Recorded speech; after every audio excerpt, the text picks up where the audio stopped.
Happy mother day উপলক্ষে অনেকে অনেক কিছু লিখে গেছেন তার মায়ের জন্য। সৌদিরা তার মায়ের জন্য স্মৃতি রেখে গেছেন, অনেকে অনেক কিছু লিখে গেছেন, অনেকে স্মৃতি রেখে গেছেন অনেক কিছু। তো সবচেয়ে ভালো লাগছে একটা লেখা আমার, একজন আরবিয়ান লিখেছেন, ইয়া আজমা উম্মি ফি কোন। তার মানে হচ্ছে, ইয়া আজমা উম্মি ফিল কোন, ইয়া আজমা হে সুন্দরতম।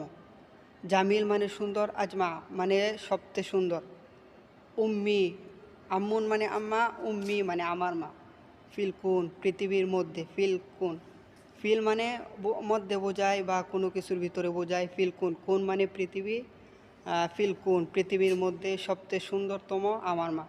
আসলে সবার মা সবার কাছে সুন্দর।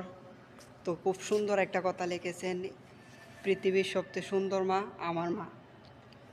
খুব সুন্দর একটি কথা লিখেছেন একজন বোন। তো এই দিনে আমি আমার মাকে অনেক মিস করতেছি। এখানে লেখা আই লাভ মম, তার মাঝখানে লেখা ছিল happy mother day. Mother day